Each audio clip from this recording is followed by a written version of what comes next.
Wilson, what is your topic? So my topic this week, I was trying to think about it, and I wanted to do something that wasn't, like Mount Rushmore of this or do something like that. So I was like, one of the things I critique Hollywood a lot for is the unnecessary origin stories. So I was like, all right, let's be Hollywood here. Let's think of an origin story that we do need to see. The reason why somebody is the way they are. And it could be one that's already been done, but you think deserves a remake, I guess, or one that hasn't had a origin story made at all. And for me, and Ed, this is where I was talking about how I would bring Zelda up later. For me, Ganon needs an origin story, either in a game or in a movie. Because when you think about it, in Tears of the Kingdom, the way they described the fact that when Ganon figured out, spoiler alert here, essentially he opens up the multiverse, and every world he's trying to figure out a way for him to take over everything. And in every world, there's a Link and a Zelda and a Triforce that stops him. So all the rifts in time are him trying to figure out which one is essentially the one that allows him to take over time and space. I think the buildup to why Ganon is the way he is would be an interesting. Specifically, the Ganon in the Ocarina of Time universe, where he's in a human form or semi-human form, and you see him as a humanoid, and he has character and emotion, and you see that, and I'm like, okay, what made him get to that point? What made him decide he wanted to the Thanos complex? From the Marvel universe, like why is he risking everything, including tearing apart space and time, to be the most powerful? What made him get to that point? So that's where my brain went with it. Gentlemen, off to you guys. Ed, help me out with this, because he actually triggered something in my brain just now, and I think you might know this, but I'm not sure, because I don't really remember. Well, you might know it too, but I'm asking Ed for a very specific reason. How much do we know about Sephiroth? Because I played Final Fantasy VII 20 years ago now. Like, it's just, I played, Remake, and I started Rebirth, but how much do we really know about Sephiroth? I still need to play through either of them. Gotcha. With what little bit I've gone through on trying to understand him. I think it's kind of superficial, some details here and there. Yeah, that's what I thought. If I'm like trying to remember from when I played, like I said, 20 years ago. The ones that do overlap and touch each other in the same timelines, 7, and then the remake, and then Advent Children, and all of that stuff that exists in that universe seems pretty self-included. Like, it's not really, you get snippets of it in some of the other games in lore. But outside of that, character-wise, I think he's isolated to just that universe in Final Fantasy VII, essentially. Yeah, I mean, that's how Final Fantasies are. All of them are just in their own contained world. It's just, I'm just wondering how, if they actually like explain really where he came from and shit. So that would actually be really interesting, because you brought up Ganon. I'm like, Sephiroth. But my answer to this actually was, I was thinking back. And I'm like, I know they said they weren't going to do this, but if they did it like as like a mini series, something like that, like just short little mini series, maybe like 5 episodes or so. Tell me more about Ned Stark, because I need to know, like, how did Ned Stark really become the Ned Stark that we know at the beginning of Game of Thrones? Because we kind of saw some little shit later on where it's just like, the way certain stories were told are not the way they actually went, Like his whole legendary fight at that tower or whatever the fuck it was, where it was like he actually just got lucky and stabbed the dude in the back. It wasn't like this epic battle where he overcame him and all that kind of shit.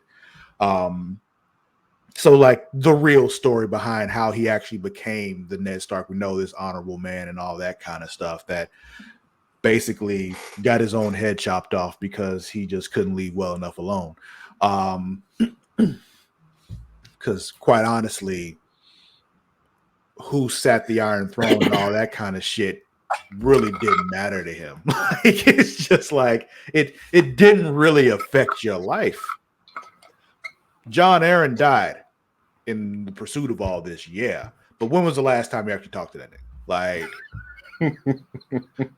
Like for real. Like, it had been forever. So it's just like, if you just left that shit alone, Wasn't he Aaron's ward? So it was a thing like when he became of age, he left and never went back. Like the only reason he was there to begin with was because his old man was like, I'm going to send my son down there so the North won't revolt against the fucking Erie or the Erie. Something like that, yeah. Yeah, him and Robert Baratheon were both. Yeah. That's why they're like brothers. Like, so to me, it's like, I love that idea, but also the build up to the Battle of the Trident. And Ned finding his sister and all of that. All that, I think that would be a fantastic story. And in the books, it was really, really well done. Yeah. Like what we get of it. So yes, anything from Game of Thrones needs to get an origin story. Yeah. It's like I said, this is one of those things I don't need, like 3-4 seasons of it. Give me one solid season, tell that story. We're done. Yeah. They should just call that series A Song of Ice and Fire.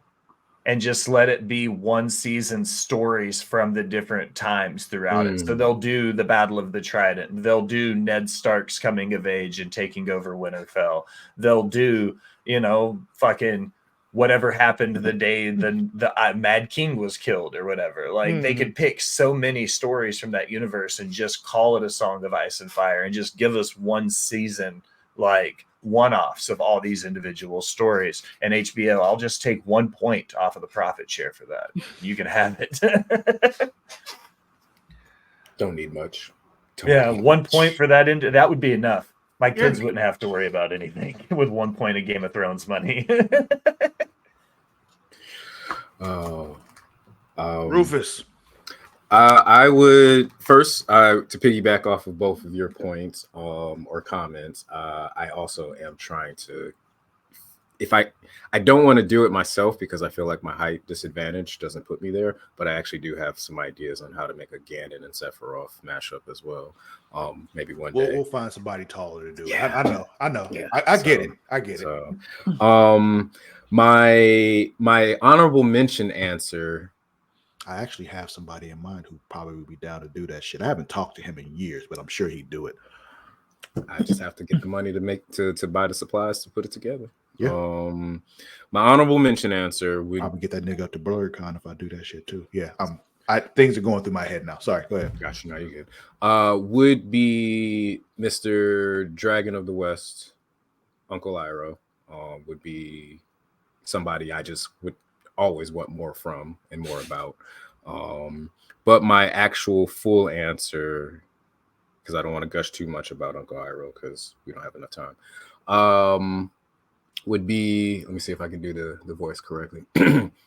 Edna Mold from The Incredibles. Because I just want to have one, I didn't really much. Exactly. We need to find out why she had the more details as to why she just really absolutely didn't hate capes, even though it made all the sense in the world. But for her utter disdain for capes. It doesn't sound like it's all practical. Yeah. It sounds like something like it was something embarrassing that happened to her when she was like 12 years old or something with a cape or something. I don't know. We just have to. But it was just a cool character.